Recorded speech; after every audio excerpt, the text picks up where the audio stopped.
wabarakatuh. Welcome back to my channel bersama saya Mrs. Puri. Bagaimana kabarnya hari ini? Semoga sehat selalu, tetap semangat dan bahagia senantiasa. Senang sekali Mrs. Puri bisa menyapa sahabat Mrs. semua dimanapun sahabat Mrs. berada. Tetap jaga kesehatan, jaga pola makan dan tetap bahagia ya. Karena itu merupakan imun booster yang mujarab di masa pandemi ini. Oke, pada kesempatan kali ini kita akan belajar bersama mengenai menjadi pribadi yang mandiri itu seperti apa sih? Ya, dibahas sampai selesai. Jangan lupa tonton videonya dari awal sampai akhir.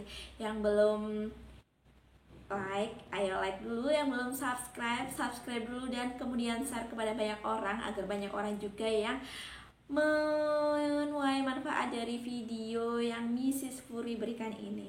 Oke, yuk kita simak. Check it out.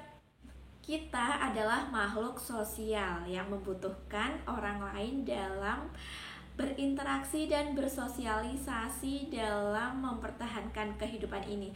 Akan tetapi kita juga dituntut untuk menjadi pribadi yang mandiri.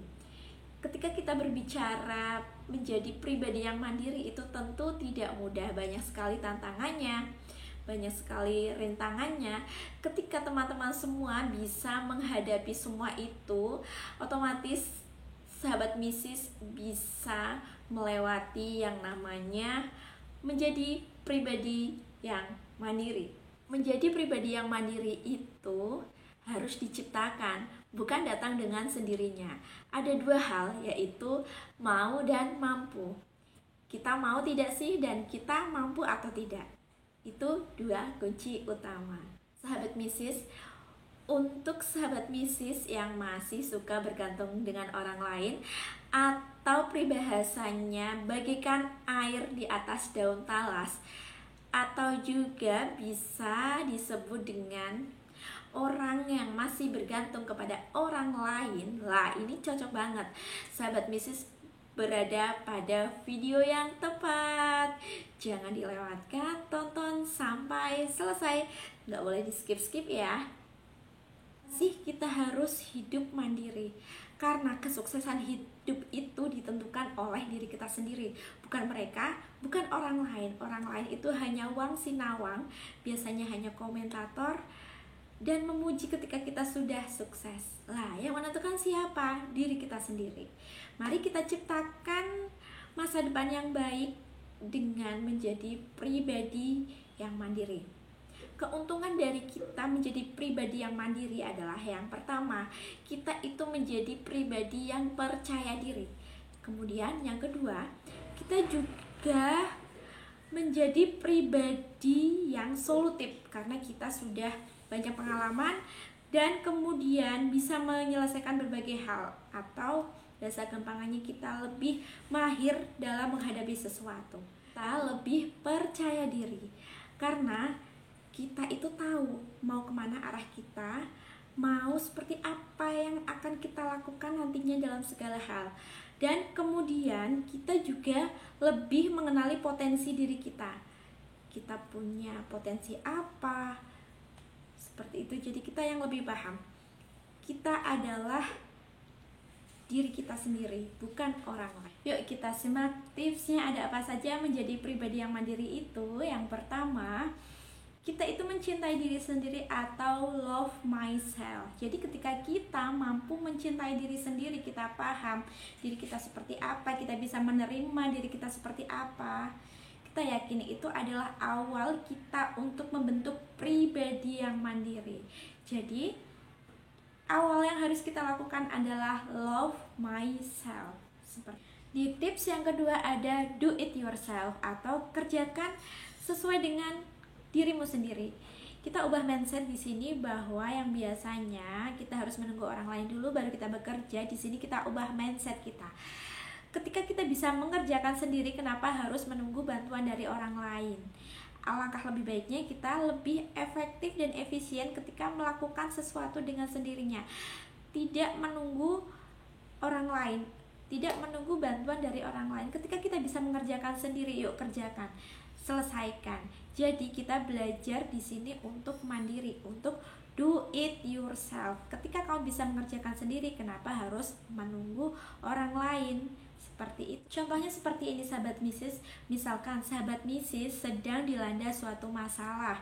Lah, sahabat Mrs. sebisa mungkin itu diselesaikan secara mandiri.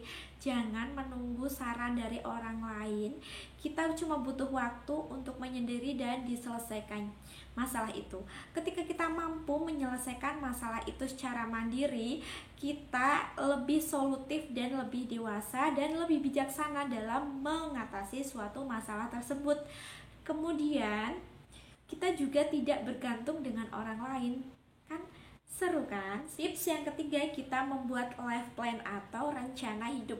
Akan seperti apa kita mengejar impian-impian kita. Kemudian di situ kita susun secara rapi atau yang dinamakan wish list. Kita mau memetakan rencana-rencana kita itu mau jadi seperti apa. Kemudian kita susun strateginya sebagus mungkin dan serapi mungkin agar apa? Wishlist yang kalian susun itu bisa tercapai. Dan kita juga siap menerima kritik. Sebagai pribadi yang mandiri dan tangguh, tentunya kita harus siap dengan kritik-kritik dari para netizen. Karena dari kritik itu kita bisa melihat bahwa bisa jadi kritik itu bisa membangun. Otomatis jadi kita jadi tahu yang tadinya misalkan motivasinya turun, dengan adanya kritik itu kita jadi motivasinya ter-up kembali. Seperti itu ya. Kita juga belajar dari pengalaman orang lain atau sekedar sharing. Bisa juga di sini modeling.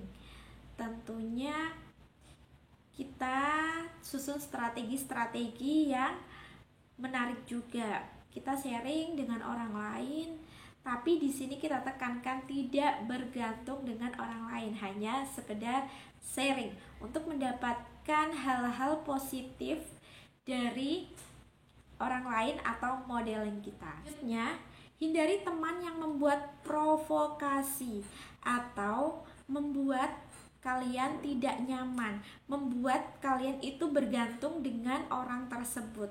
Ya, hati-hati.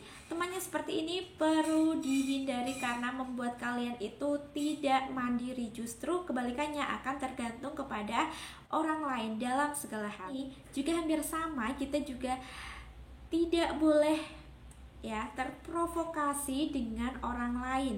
Karena hidup itu ditentukan oleh diri kalian. Keberhasilannya bukan oleh orang lain.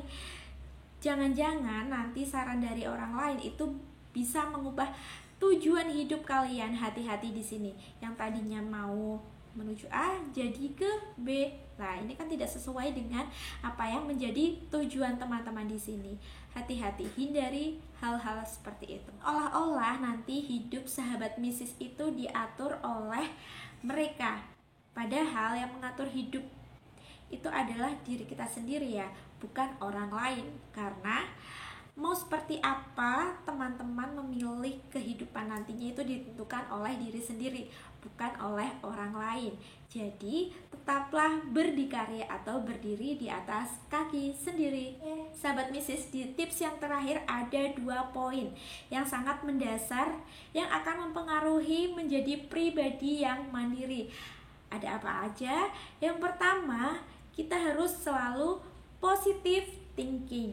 Yang kedua, kita harus optimis atau percaya diri. Ketika kita mampu optimis, ya, kita percaya diri, tidak mudah tergantung kepada orang lain, tidak mudah terprovokasi dengan orang lain.